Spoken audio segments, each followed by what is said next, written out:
बहुत तेज़ी से इस पे काम शुरू हुआ है। लोगों ने भी अपनी यूनिटी दिखाई, इंडियन पीपल ने भी अपना एक एकता दिखाया और बाकायदा बता दिया कि हम एक भारतीय हैं, एक हमारी एक ही कंट्री है, हमारा जीना मरना यही है। उसके लिए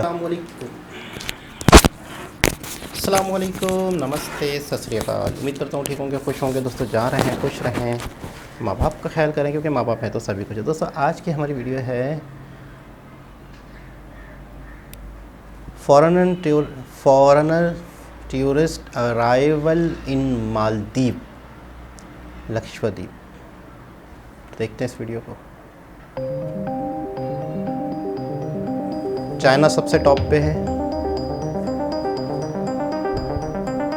चाइना टॉप पे, दूसरे कंट्री कम होते गए, इंडियन ऊपर आते गए।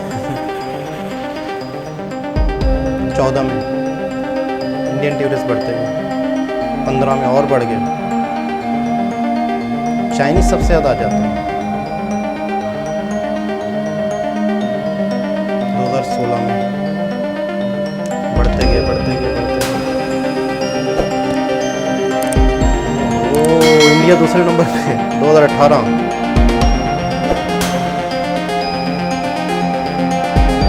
चाइना नीचे हो गया, इंडिया सबसे ऊपर हो गया। Russia, China, India, India top पे। यूके भी, जी जनाब। भाई बहुत तेज़ी से टूरिज़्म में इजाफा हुआ मालदीव में।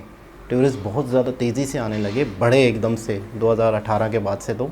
और चाइना टॉप पे था तो इंडियन से एकदम से मालदीव जाने लग गए। बहुत ज़्यादा तेज़ी से इंडियन का रुख मालदीव में हुआ 18 के बाद।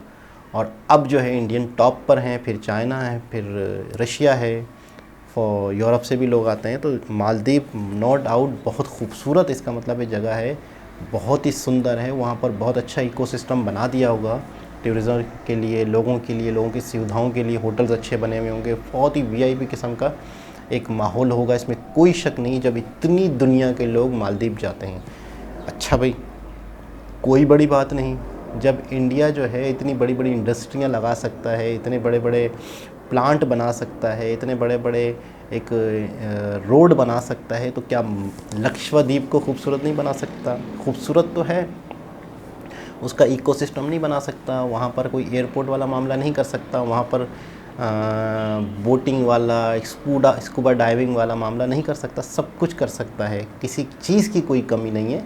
बस ज़रा सा ध्यान कहीं और था प्राइम मिनिस्टर नरेंद्र मोदी जी का, ज़रा सा ध्यान कहीं और था, इंफ्रास्ट्रक्चर पे था, ध्यान कहीं और था, G20 पे था, ध्यान कहीं और था, चंद्रयान पे था, और आदित्य मिशन पे था ध्यान, वर्ल्ड कप पे था, बहुत सारी चीज़ों पे ध्यान था।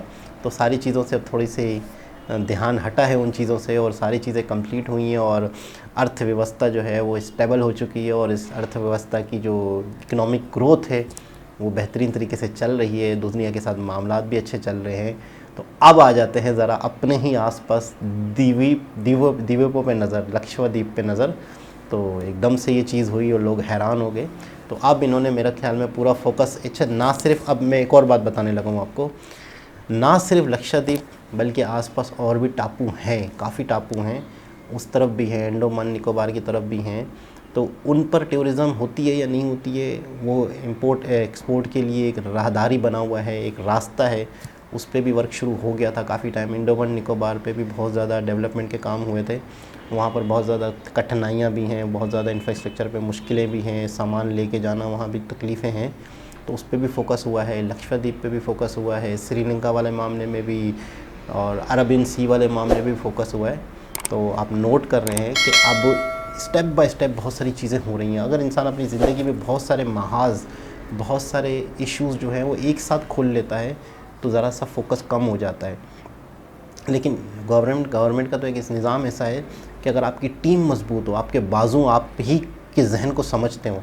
मिसाल के तौर पर मेरे माइंड में है कि मैं ये गिलास उठा के पानी कब पीऊँ, तो मेरा माइंड में ये सोचा है तो मेरा गिलास, मेरा हाथ से वो जो सिस्टम जाए और मेरा हाथ वही वर्क करे जो मैंने सोचा है। तो इसका मतलब है कि जैसे आपके बाजू होते हैं, आपकी टीम होती है, आपके मिनिस्टर्स होते हैं, तो वो आपकी चीज़ों को समझते हों, आपकी सोच को समझते हों और आपके कहने पे चल रहे हों और काम हो रहा हो, तो फिर बहुत अच्छी बात है और हो भी रहा है ऐसा। तो फिर आप बहुत सारी चीज़ों पे एक साथ ही शुरुआत कर देते हैं। लेकिन एक शख्स है जो सबको लीड कर रहा होता है, वो है प्राइम मिनिस्टर।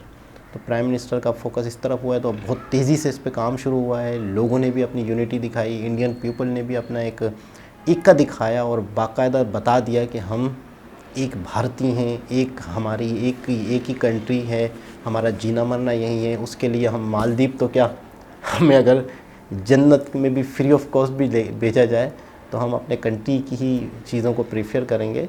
मालदीव के कैंसिल हो गए वीज़ा, कैंसिल हो गए टिकट, कैंसिल होगी बुकिंग ये होटल की, और उनको नुकसान हो रहा है और इनका नुकसान यह बढ़ेगा। और आने वाले वक्त में जिस तरीके से ये हाइप मिल रही है और एक तरह से कंट्रोवर्सी समझ लें या ट्रेंड समझ लें या पब्लिसिटी समझ लें, कुछ भी समझ लें, अब जिस तरीके से लक्षद्वीप के हवाले से फेमस हो रही है मामला, तो चाइनीज़ जो इतने ज़्यादा अभी इस वीडियो से हमें ये पता चला कि चाइनीज़ बहुत बड़ी तादाद में मालदीव आते हैं। तो अब चाइनीज़ अच्छा, पाकिस्तान से भी बहुत से लोग जाते हैं। पाकिस्तान का मुझे इसमें दिखा है नहीं दिखा पता नहीं, लेकिन ये है कि पाकिस्तान से भी बहुत से लोग जाते हैं मालदीव, लेकिन दुनिया की तादाद में वो कम है। पाकिस्तान से भी करीब पड़ता है, इतना दूर नहीं है, तो जाना चाहिए। लेकिन पाकिस्तान का नंबर यहाँ दिख नहीं रहा, बहुत कम तादाद में होंगे। और वैसे ही आजकल पाकिस्तानियों के पास तो पैसे भी नहीं है, पाकिस्तान का मुझे नहीं दिख रहा। पाकिस्तानियों के पास तो पैसे भी बहुत कम है ना, कहाँ जाएंगे। चंद लीड क्लास लोग जाते होंगे। नहीं, पाकिस्तान नहीं दिख रहा। जापान दिख रहा है, यूएसए दिख रहा है, फ्रांस दिख रहा है, रशिया दिख रहा है, इटली दिख रहा है, यूके दिख रहा है, जर्मनी दिख रहा है, पाकिस्तान नहीं दिख रहा। खैर, तो आने वाले वक्त में जितने भी और फॉरेनर्स कंट्रीज़ के लोग हैं, तो जाहिर सी बात है ये ट्रेंड हर जगह ही पहुंच रहा होगा। तो रशिया के लोग भी और चाइना से भी लोग यहीं आके घूमेंगे। लेकिन बहुत ज़्यादा बेहतरीन सॉलिड प्लान होगा मोदी जी का। तो बेहतरीन किस्म का एक स्ट्रेटजी होगी कि किस तरीके से हम लोगों को यहाँ आकर्षित करें, किस तरीके से यहाँ पे हम होटलिंग करें, किस तरीके से खूबसूरत किस्म के रिजॉर्ट्स बनाएं ताकि लोग यहाँ आएँ। तो ये था रिज़ल्ट कि इंडियन कितनी तेज़ी से मालदीव की तरफ गए थे। और अब शायद ये ग्राफ आने वाले सालों में नीचे आएगा, तो देखते हैं कौन सा कंट्री ऊपर चला जाता है। इंडियंस तो अब मालदीव को टाटा बाय बाय। दोबारा किसी और वीडियो के साथ आपसे मुलाकात होगी, जब तक के लिए अल्लाह हाफिज़। हम मालदीव तो क्या